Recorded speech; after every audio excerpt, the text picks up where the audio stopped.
नमस्कार दोस्तों आज हम बेसिक्स ऑफ सिविल इंजीनियरिंग में क्यूब्स के बारे में देखने वाले हैं। जो अपना कंक्रीट क्यूब होता है, कंक्रीट क्यूब पे बहुत सारे प्रश्न बनते हैं, इसलिए आज हम इसी पे बात करेंगे। तो हमने कंक्रीट क्यूब के बारे में कई सारे पॉइंट्स लिख रखे हैं, तकरीबन 12 पॉइंट्स हैं। ये 12 पॉइंट्स लगभग कंक्रीट को पूरी तरह से कवर कर लेते हैं। तो जितने तरह के प्रश्न इस पे बनते हैं इंटरव्यू में, और या यूँ कहें कि जितनी इन्फॉर्मेशन हमको चाहिए होती है, ज़्यादातर इस 12 पॉइंट पे कवर हो जाती है। और as a civil engineer concrete cube के बारे में जानना बहुत ही इम्पोर्टेंट होता है, क्योंकि बिना इसके आप कंक्रीटिंग अगर करा रहे हैं, इसके बारे में जानकारी नहीं है, तो अपना स्ट्रक्चर ड्यूरेबल होगा कि नहीं होगा कोई गारंटी नहीं है। तो इसलिए हमको कंक्रीट क्यूब के बेसिक्स के बारे में बहुत ज़्यादा जानकारी होनी चाहिए। तो अभी देखते हैं, पहला पॉइंट हमने देखिए इसमें लिख रखा है, डायमेंशनल टॉलरेंस जो होता है क्यूब का होता है 2 mm, प्लस माइनस 2 mm होता है। ये ज़्यादा इंपॉर्टेंट नहीं है, तो जो इम्पोर्टेंट ज़्यादा है हमने उस पर ये मार्किंग कर रखा है, किस सीक्वेंस में कौन ज़्यादा इंपॉर्टेंट है, तो उस हिसाब से हमने यहाँ पे मार्किंग कर रखा है। तो बहुत ज़्यादा ये इंपॉर्टेंट नहीं है, डायमेंशनल टॉलरेंस मैं जानना चाहिए, तो इसलिए हमने लिख रखा है। दूसरा पॉइंट है इसमें, size of cube is 150 into 150 into 150, ये सब mm में होता है, या 15 सेंटीमीटर इंटू 15 होता है। और डिपेंडिंग अपॉन एग्रीगेट साइज ये हम 10 mm 10 centimetre 10 centimetre by 10 centimetre, या 100 mm by 100 mm by 100 mm भी करते हैं इसको, ये सेंटीमीटर में है। तो ये हमारा हो गया क्यूब की साइज। और ये क्यूब की साइज होती है, मोल्ड की साइज नहीं होती है। मोल्ड की साइज थोड़ी सी से ज़्यादा रहेगी। जो हमारा क्यूब होता है वो इतना होता है। तो ये हो गया हमारा क्यूब का साइज। और फिर है अगला हमारा, जो हम क्यूब में मटेरियल भरते हैं वो कैसे भरते हैं, 3 लेयर में भरा जाता है। जो कंक्रीट होता है क्यूब में 3 लेयर में भरा जाता है, और सभी लेयरें जो होती हैं 50-50 mm की होती है।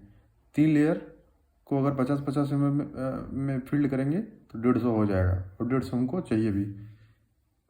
जैसे यहाँ हमने ये पहली लेयर, ये दूसरी, ये तीसरी, ये 3 पार्ट में हमने डिवाइड किया, 1 2 3 ये। और कंक्रीट जो होता है उसका कोई ना कोई ग्रेड होता है। यहाँ पर हमने मान लिया M20 ग्रेड है, M20 ग्रेड है, और इसको 3 बार में फिल कर रहे हैं। इसको बोलते हैं टैंपिंग रॉड। 3 बार में फिल करते हैं, और इस टैंपिंग रॉड से हम क्या करते हैं, टाइम करते हैं। जिधर नुकीला होता है, यहाँ पर एक टर्म लिखा है, यहाँ पर हमने ये एक टर्म लिखा है बुलेट पॉइंट। जिधर नुकीला होता है वो क्या होता है, वो नीचे होता है, वो नीचे की तरफ होगा। और इसमें हम कंक्रीट पहले एक लेयर में फिल करेंगे 50 mm की, फिर इस रॉड से, ये रॉड की जो डायमेंशन होती है वो 16 mm इसका डाया होता है, और 600 mm इसकी हाइट होती है। 600 mm बोले तो 2 फीट या 60 सेंटीमीटर, 2 फीट की ये होती है। तो हाथ से पकड़ के इसमें पहले एक लेयर भरते हैं, फिर 35 बार टैंपिंग करते हैं। यहाँ पर हमने लिख रखा है कि टैंपिंग रॉड से जो होता है वो क्या होता है, 35 टाइम्स हम टाइम करते हैं। तो 35 बार इसको टाइम कर दिए, फिर दूसरी लेयर भरेंगे, फिर टैंपिंग करेंगे, फिर तीसरी लेयर भरेंगे, फिर 35 बार टैंपिंग करेंगे। तो फिर उसके बाद क्या करते हैं, ऊपर से हम पूरा एकदम प्लेन कर देते हैं, सरफेस को स्मूथ कर देते हैं, स्मूथ कर देते हैं। और उसके बाद कुछ समय बाद जब वो थोड़ा सा सूख जाता है, तो उसके बाद क्या करते हैं, उस पर हम कंक्रीट का ग्रेड और डेट ऑफ कंक्रीट लिखते हैं। DOC मतलब डेट ऑफ कंक्रीट, जिससे हमको पता चले कि कितने दिन बाद इसको टेस्ट करना है। तो DOC और ग्रेड लिखना अनिवार्य होता है, बिना इसके आप जान ही नहीं पाएंगे किस ग्रेड का कंक्रीट है और कितने दिन में ये इसको तोड़ना है। तो इसलिए इस पर ये दोनों चीज़ें लिखना अति आवश्यक होता है। फिर आगे चलते हैं, हमने क्या लिख रखा है, कंक्रीट को, कोई भी कंक्रीट स्ट्रक्चर होता है तो उसको 14 दिन कम से कम क्योरिंग चाहिए ही होती है। क्योरिंग बोले तो तराई करना, तो 14 दिन पानी डालना ही है। लोग क्योरिंग में एक चीज़ हमने देखा है, एक मिथ है कि लोग क्योरिंग किस टाइम करते हैं, जिस टाइम सुबह या शाम करते हैं। जबकि क्योरिंग की ज़रूरत कब होती है, दोपहर में, जब धूप बहुत तेज़ हो तब हमको क्योरिंग की ज़रूरत होती है। और क्योरिंग किया कब जाता है, सुबह और शाम। तो ये गलत तरीका है। क्योरिंग किया क्या जाता है, जो हमारा वाटर सीमेंट रेशियो होता है उसको मेंटेन करने के लिए। मतलब अगर पानी कम हो जाएगा तो हमारा कंक्रीट जल्दी से स्ट्रेंथ गेन नहीं कर पाएगा और उसमें क्रैक्स आ जाएंगे। तो इसलिए हम क्या करते हैं, क्योरिंग करते हैं। तो क्योरिंग वाटर सीमेंट रेशियो को मेंटेन करने के लिए, वो हमारा कम ना हो जाए, जल्दी से पानी इवेपोरेट ना हो, या यूँ कहें कि पानी के इवेपोरेशन को रोकने के लिए हम क्या करते हैं, क्योरिंग करते हैं। तो ये कम से कम 14 दिन होना चाहिए। और जिस टैंक में हम इसको क्यूब को क्योर करते हैं, वो क्या करते हैं, उसका जो टेम्परेचर होना चाहिए 27 ± 2 डिग्री। अगर हमारा टेम्परेचर बाथिंग टैंक का ज़्यादा होगा तो भी कंक्रीट के स्ट्रेंथ पे असर दिखाएगा, कम होगा तो भी। तो ये जो जिसमें हम इसको क्योर करते हैं उसका टेम्परेचर भी मेंटेन होना चाहिए, तभी हमको ये कह सकते हैं कि 7 डेज और 28 डेज पे जो स्ट्रेंथ मिलनी है वो मिलेगी। क्योंकि मैंने एक ऐसा प्रैक्टिकल करके देखा है कि वहाँ पे टेम्परेचर बहुत कम था, तो जो स्ट्रेंथ है वो सही से मिल नहीं पा रही थी, स्ट्रेंथ बहुत कम थी, इसलिए ये टेम्परेचर भी बड़ा मैटर करता है। तो अगला पॉइंट हमने देखिए लिख रखा है, क्यूब टैंक में कब रखा जाता है, 24 घंटे बाद।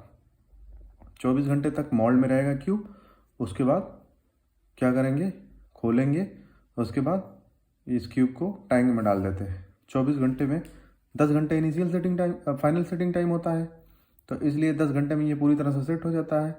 वो बात अलग है कि टूटने का डर तभी होता है, लेकिन आसानी से आराम से उसको टैंक में डाल देते हैं 24 घंटे के बाद।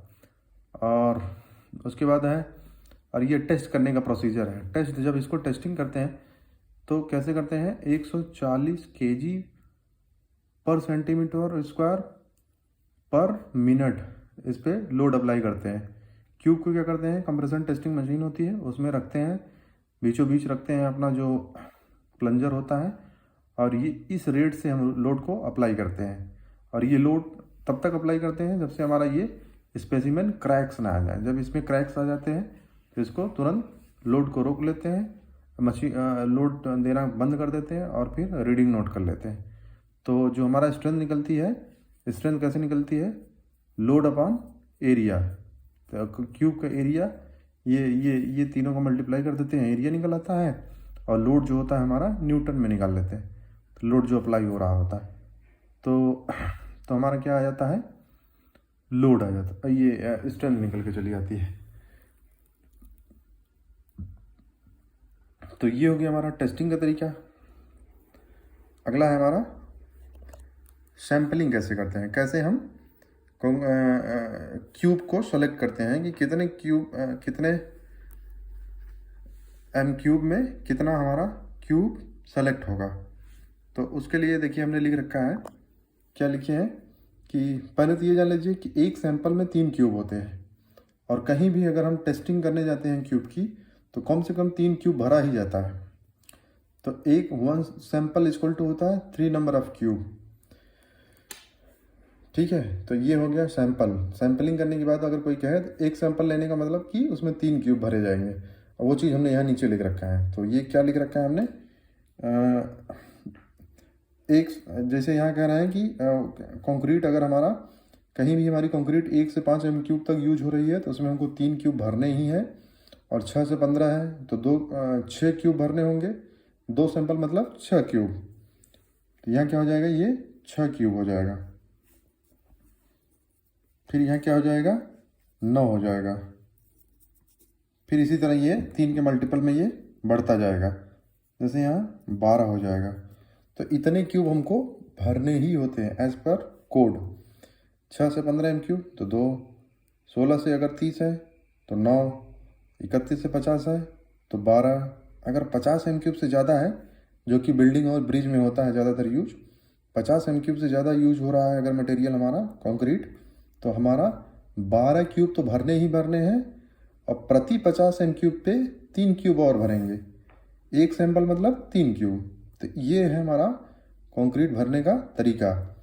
और अब बात आती है कि स्ट्रेंथ की।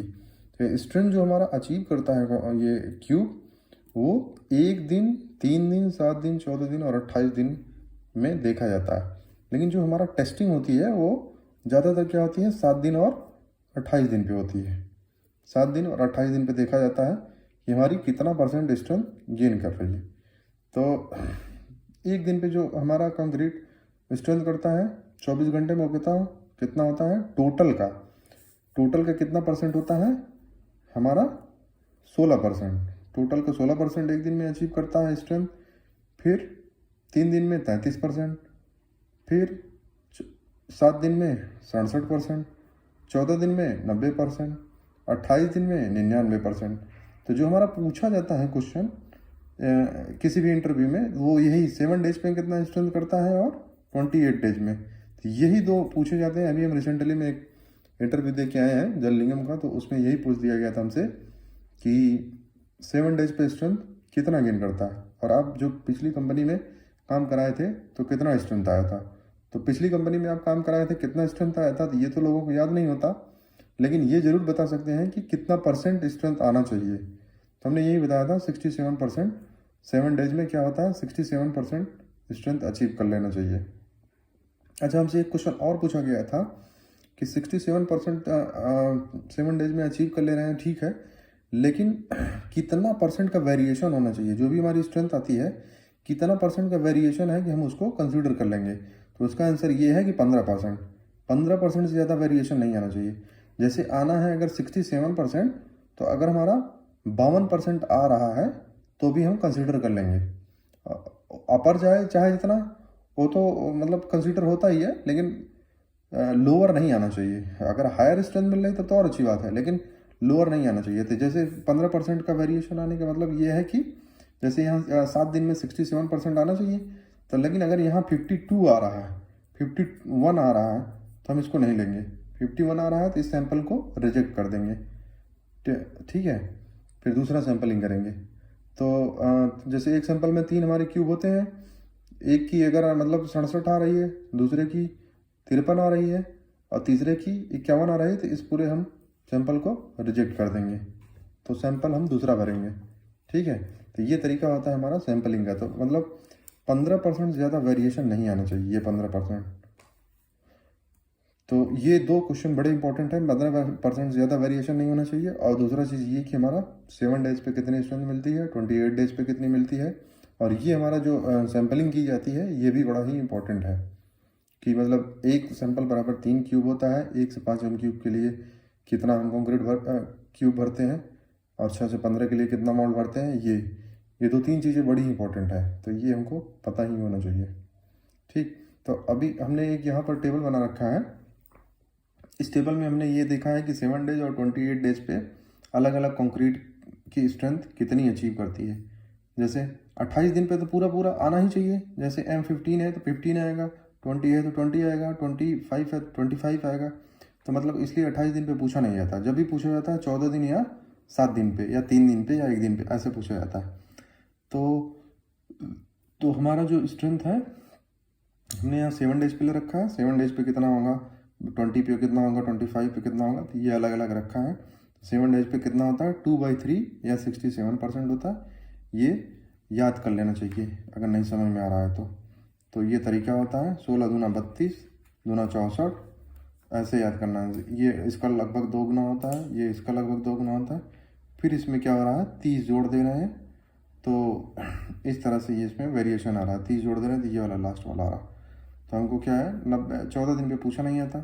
जब भी पूछा जाता 7 डेज पे ही पूछा जाता है, तो इसलिए 7 डेज का पता होना चाहिए। तो ये हमारा पूरा था कंक्रीट के ऊपर वीडियो। अगर ये वीडियो सही लगा हो, हमने कोशिश किया है कि ज़्यादातर पॉइंट इसमें कवर हो जाएं कंक्रीट के। ऑलमोस्ट इसमें पूरे पॉइंट कवर हो चुके हैं जो कंक्रीट से जो क्वेश्चन बनते हैं। तो वीडियो कैसा लगा कमेंट करके ज़रूर बताएं, और अगर आपको अच्छा लगा हो तो इसको लाइक करें और सब्सक्राइब करें, अपने दोस्तों के साथ शेयर भी करें। वीडियो देखने के लिए धन्यवाद। फिर किसी और वीडियो में मिलेंगे, इसी तरह की किसी और वीडियो में।